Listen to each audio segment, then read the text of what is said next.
ईश्वर की ओर चैनल में पुनः आज आपका स्वागत है। आज हम कुंडलिनी जागरण के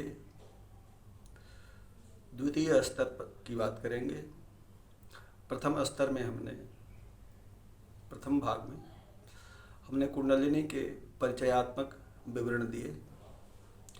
किस चक्र का क्या रंग है, किस चक्र में कितने दल हैं, उसके देवता कौन हैं, उनका कार्य प्रणाली क्या है, उनके खराब होने से क्या फ़ायदा है, क्या नुकसान है और अच्छा होने से क्या फ़ायदा है। आज हम इस विषय पर चर्चा करेंगे कि कुंडलिनी जागरण कैसे करें, कुंडलिनी जागरण की विधि क्या है।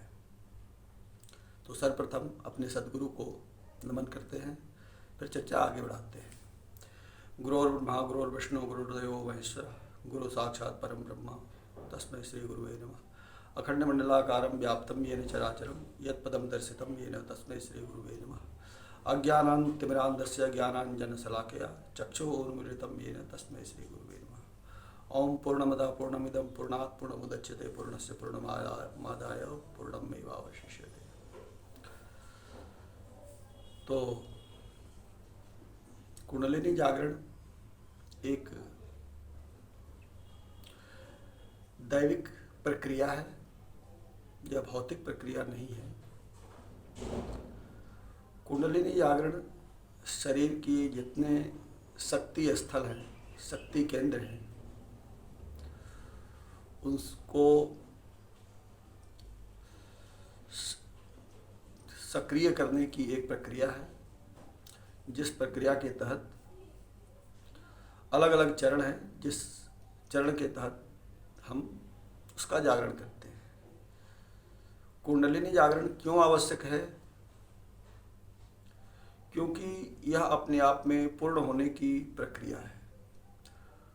कुंडलिनी माता हमारे मूलाधार के पास स्थित है, जिनको हम अपने ध्यान की शक्ति के द्वारा सहस्त्रधार चक्र, क्राउन चक्र में स्थित शिव से मिलन करवाते हैं। शिव मतलब परमात्मा स्वरूप, कुंडलिनी मतलब आत्मा स्वरूप। हमारी आत्मा मूलाधार के पास कुंडलिनी में अवस्थित है, जुग जुगांतर से वहीं है। हर बार हम मनुष्य का रूप धारण करते हैं, मनुष्य का शरीर धारण करते हैं, हमारे साथ आती है और मृत्यु के साथ चली जाती है। ये सोए हुए रूप में है और जब तक ये सोई रहती है इसके कोई फायदे नहीं हैं। जब ये जगती है, जब एक्टिव होती है, क्रियाशील होती है, तभी इसका फायदा है। और जब तक कुंडलिनी माता मूलाधार से उठकर सहस्त्रधार में स्थित शिव के स्वरूप के साथ मिल नहीं जाती, तब तक हमारा मोक्ष नहीं हो सकता, निर्वाण नहीं हो सकता, मुक्ति नहीं हो सकती। तो इस आत्मा का उस परमात्मा से मिलन की पहली विधि है ध्यान। और ध्यान प्रक्रिया के अंदर एक आंतरिक क्रिया है कि जब हम ध्यान में बैठते हैं, ध्यान करते हैं, ध्यान, धारणा और समाधि, तो इस अवस्था में कुंडलिनी स्वतः ही मूलाधार से उठकर सहस्त्रधार में शिव से संगम करती है, शिव से मिलती है और फिर हम मुक्त हो जाते हैं। अगर हम कुंडलिनी की बात ना करें, सिर्फ इसकी बात करें कि हम ध्यान, धारणा और समाधि के द्वारा परमात्मा से मिलते हैं, तो उसके अंदर भी जो प्रक्रिया होती है वो कुंडलिनी जागरण की ही प्रक्रिया होती है, चक्र जागरण की ही प्रक्रिया होती है, जिसके तहत ये हम उस परम तत्व तक पहुँचते हैं। इसको यूँ कह लीजिए कि ध्यान, धारणा, समाधि ले लीजिए या कुंडलिनी जागरण कह लीजिए। दोनों के नाम अलग अलग हैं, लेकिन दोनों का काम एक ही है। ध्यान में भी कुंडलिनी अपने आप जागृत होती है, तो हम कहते हैं कि हम ध्यान कर रहे हैं, धारणा कर रहे हैं और समाधि कर रहे हैं। अगर हम कुंडलिनी जागरण की प्रक्रिया की बात करते हैं तो भी हमें ध्यान, धारणा और समाधि ही प्राप्त होती है। दोनों एक दूसरे के पूरक हैं, एक ही सिक्के के दो पहलू हैं। अगर हम कुंडलिनी जागरण करते हैं तो भी ध्यान, धारणा, समाधि हमारी सज जाती है और अगर हम ध्यान धारणा और समाधि की बात करते हैं, उसमें हम अनुभव करते हैं, उसमें हम जाते हैं, तो हमारी कुंडलिनी स्वतः ही जागृत हो जाती है। कुंडलिनी जागरण में सबसे बड़ा एक रहस्य है कि ये महाशक्ति है, ब्रह्मांड से हमारी कुंडलिनी का इस शरीर में संपर्क है, कनेक्शन है, और ये बहुत शक्तिशाली है, महाशक्तिशाली है। इसके अंदर अनंत ऊर्जा है। तो हम जब भी कुंडलिनी जागरण की बात करते हैं तो हम इस बात को ज़रूर स्वीकार करते हैं कि समस्त खतरों से बचने के लिए किसी सद्गुरु से हम कुंडलिनी जागरण की दीक्षा लें, फिर कुंडलिनी जागरण की प्रक्रिया में हम आगे बढ़ें। बिना किसी गुरु के, बिना किसी परामर्शदाता के, बिना किसी गाइड के अगर हम कुंडलिनी जागरण करते हैं तो हमें फ़ायदे के बदले में नुकसान हो सकता है। क्या क्या नुकसान हो सकता है इसको मैंने शॉर्ट में बताया भी है। जो चक्रों का वर्णन किया है उसमें कि कौन सा चक्र खराब होगा तो मनुष्य के शरीर में कौन सी बीमारी आएगी, कौन सी व्याधि होगी। और अगर चक्र कुंडलिनी जागरण होने के बाद से अगर कुंडलिनी को सही रास्ता नहीं मिला और कहीं शरीर के किसी भी भाग में अटक गई तो बहुत मुश्किल हो जाता है संभालना। इसलिए किसी सद्गुरु से ही दीक्षा लेकर कुंडलिनी जागरण करना चाहिए। ये पहली प्रक्रिया है। दूसरी प्रक्रिया ये है कि अगर हम रोज़ त्राटक करते हैं तो हमारी कुंडलिनी स्वतः ही जागृत होने लगती है और मूलाधार से सहस्त्रधार तक पहुंचने लगती है। तीसरा है मंत्र जप। कुंडलिनी जागरण के लिए कुछ मंत्र की विधि भी दी हुई है। उस मंत्र विधि से, मंत्र की चर्चा हम कभी अगले उसमें करेंगे वीडियो में। तो मंत्र के माध्यम से भी हम कुंडलिनी जागरण कर सकते हैं। चौथी विधि है ध्यान। अगर हम, अभी मैंने ध्यान की चर्चा करी थी, अगर हम ध्यान करते हैं, ध्यान करते करते हमारी धारणा मजबूत होती है, लंबा समय होता है, तो धीरे धीरे कुंडलिनी स्वतः ही जागृत होने लग जाती है और हमें अनुभव होने लग जाता है। जब तक कुंडलिनी जागृत नहीं होती हमारा ध्यान लग ही नहीं सकता, धारणा हो ही नहीं सकती। और सहस्त्रधार के जागरण के बाद हम समाधिस्थ हो जाते हैं। आज्ञा चक्र के जागरण के बाद हमारी ध्यान घटित हो जाती है और हम अच्छी तरह ध्यान करने लग जाते हैं। अगर हमारा ध्यान अच्छा घटित हो रहा है तो हमारा आज्ञा चक्र जागृत है। अगर हमारी समाधि लग रही है तो हमारा सहस्त्रधार चक्र, क्राउन चक्रा एक्टिव है। इसके बाद पांचवी विधि है चक्र जागरण। चक्र जागरण के लिए मैं आज एक प्रायोगिक विधि भी बताऊंगा कि चक्र जागरण कैसे करते हैं। इसमें बीज मंत्रों से का प्रत्येक चक्र पे भाव करके, ध्यान करके और उसके बीज मंत्र को जपते हैं, चैंटिंग करते हैं, उससे एक एक चक्र जागृत होना शुरू हो जाता है। छठा है योग। योग के माध्यम से भी, हठ योग के माध्यम से भी हम कुंडलिनी जागरण करते हैं। इसमें है सबसे महत्वपूर्ण जो योग है वो कपालभाति है। श्वास की क्रिया से के लिए कपालभाति है। कपालभाति का आपके नेट पे कहीं भी मिल जाएगा, कपालभाति कैसे करते हैं। कपालभाति के बाद है भस्त्रिका। भस्त्रिका कैसे करते हैं ये भी मिल जाएगा, नहीं तो मैं किसी वीडियो में आगे कपालभाति और भस्त्रिका के बारे में बताऊंगा। वैसे रामदेव बाबा का जो योग प्रशिक्षण है उसमें कपालभाति और भस्त्रिका का बड़ा अच्छा विधि बताया गया है, प्रायोगिक विधि बताया गया है। उसको हम फॉलो करें तो बन जाएगा, बात बन जाएगी, कुंडलिनी जागरण की प्रक्रिया शुरू हो जाएगी। इसके बाद से है मूलबंध।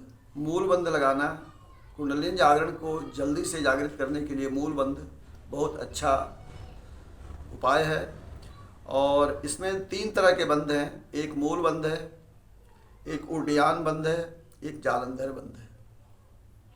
मूल बंध नीचे अपना जो गुदा स्थल है उसको ऊपर की तरफ सिकोड़ते हैं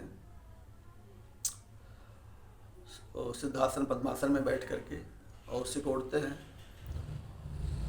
दूसरा जो बंध है उसमें पेट को सारी हवा बाहर निकाल कर बाहर की तरफ फेंक देते हैं और पेट को बिल्कुल पीछे की तरफ खींचते हैं। नीचे से मूल बंद लगाते हैं, ऊपर से पेट को नीचे की तरफ पीछे की तरफ खींचते हैं। और तीसरा बंद लगाते हैं कि अपनी जो श्वास है इसको बाहर निकाल करके और ऐसे गर्दन करके और बिल्कुल ऐसे छाती से चिपका लेते हैं। फिर आंखें बंद करते हैं, नाक बंद करते हैं, कान बंद करते हैं दोनों अंगुलियों से, मुंह बंद करते हैं, मतलब 9 द्वार बंद करके। और फिर हम शांत होकर बैठते हैं श्वास रोक करके। तो ये है बंद। इससे हमारी कुंडलिनी के ऊपर हवा का दबाव पड़ता है और फिर कुंडलिनी जागृत होती है। कुंडलिनी जागरण का सबसे अच्छा तरीका प्राणायाम है। प्राणस्य आयाम प्राणायाम। रेचक, पूरक, रेचक और कुंभक अगर हम करते हैं, अभ्यास बढ़ता है तो हमारा मन भी केंद्रित होता है, निर्विचार होता है। और जब हम कुंभक करते हैं तो हमारे हवा का जो दबाव है वो मूलाधार के ऊपर पड़ता है और हमारी कुंडलिनी धीरे धीरे जागृत होनी शुरू हो जाती है।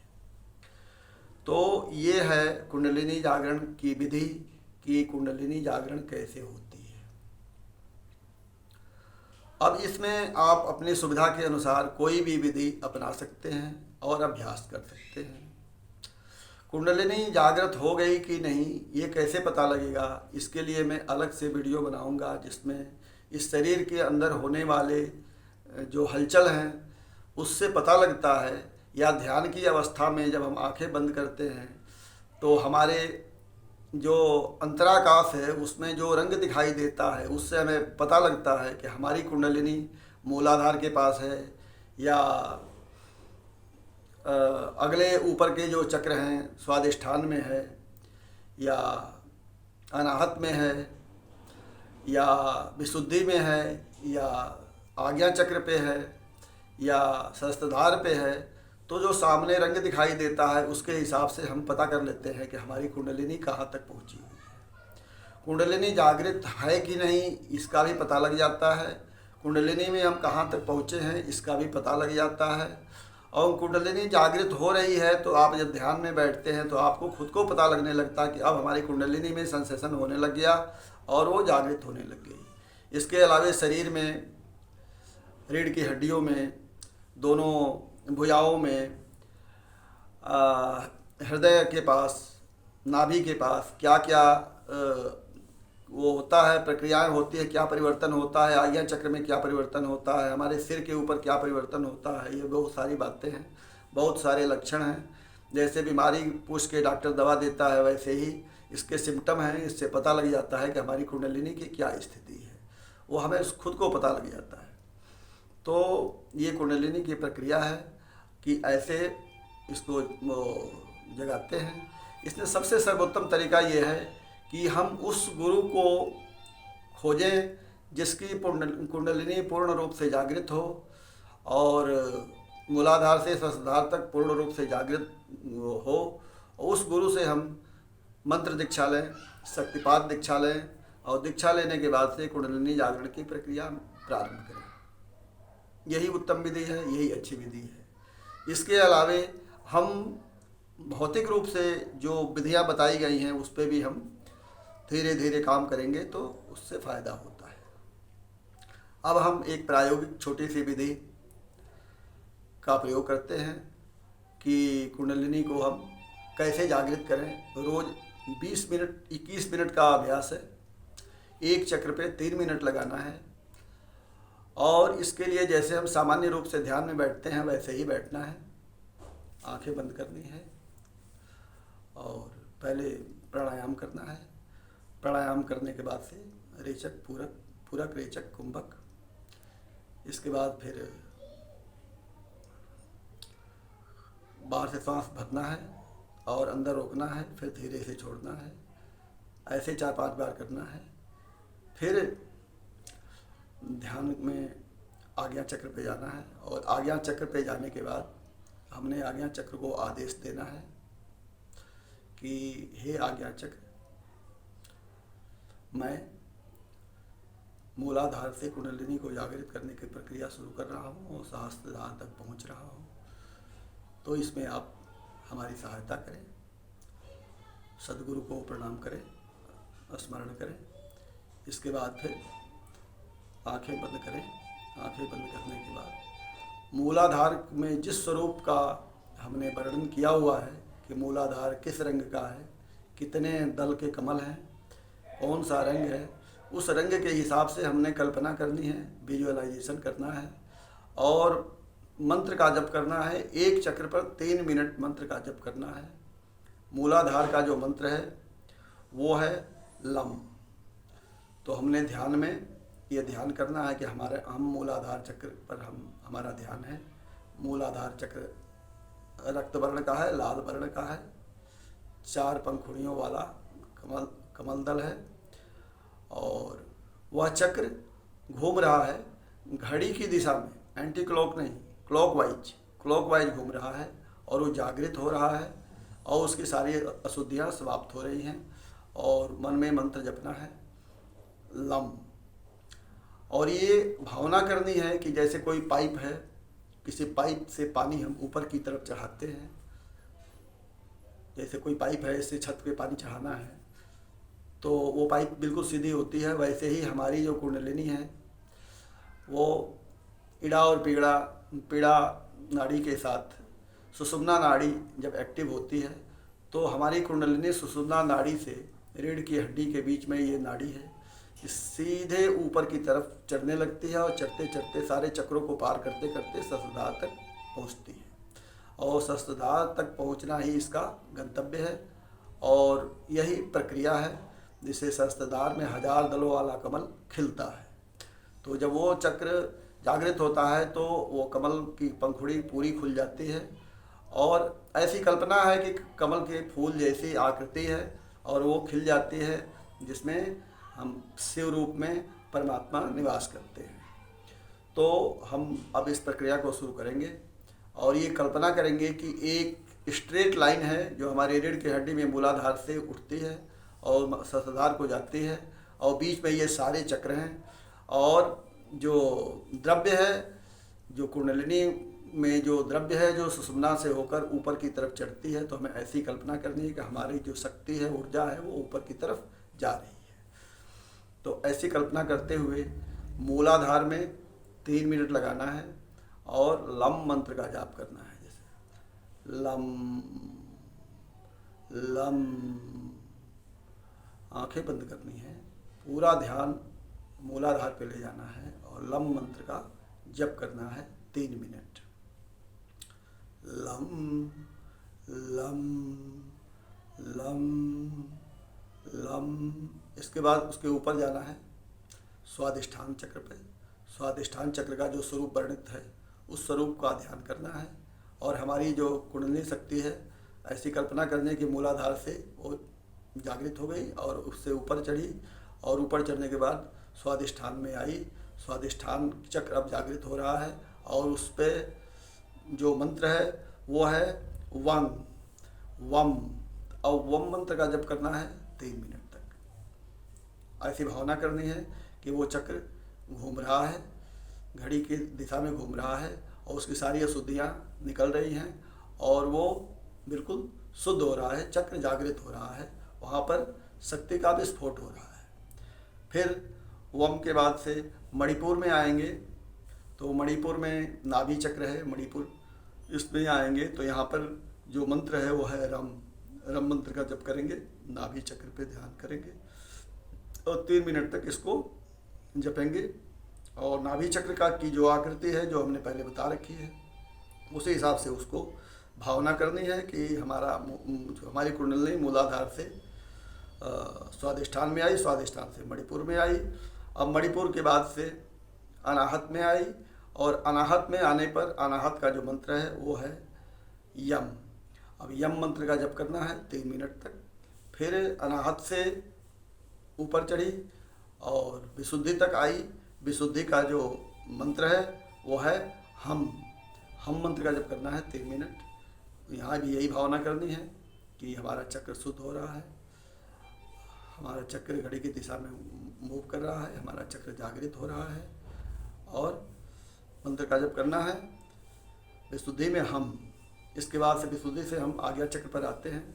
आज्ञा चक्र पे 2 दलों वाला कमल है, ऐसे स्वरूप कमल के स्वरूप का वो याद करना है, ओम मंत्र का जप करना है और दोनों भावों के बीच में ध्यान करना है और ऐसी भावना करनी है कि यहाँ सद्गुरु महाराज बैठे हुए हैं और हम उनका ध्यान कर रहे हैं और हमारा आज्ञा चक्र क्रियाशील हो रहा है, यहाँ प्रकाश के दर्शन हो रहे हैं। ये वो स्थान है जहाँ पर इड़ा, पिंगला और सुषुम्ना तीनों नाड़ियाँ यहाँ मिलती हैं। इड़ा, पिंगला और सुषुम्ना नाड़ी को गंगा, जमुना और सरस्वती नाड़ी भी कहते हैं। ये नाड़ियाँ यहाँ मिलती हैं, पॉजिटिव, नेगेटिव, न्यूट्रल तीनों मिलती हैं। इसलिए इस भ्रूमध्य को त्रिवेणी भी कहा गया है, संगम भी कहा गया है, आज्ञा चक्र भी कहा गया है और थर्ड आई भी कहा गया है, तृतीय नेत्र भी कहा गया है, प्रज्ञा चक्षु भी कहा गया है, दिव्य चक्षु भी कहा गया है। इसके तमाम नाम हैं। दसम द्वार भी कहते हैं, बहुत लोग दसम द्वार भी कहते हैं, बहुत सारे संतों का मत है। तो इस आज्ञा चक्र पे आने के बाद फिर यहाँ से भावना करेंगे कि कुंडलिनी सहस्त्रधार पे पहुँची।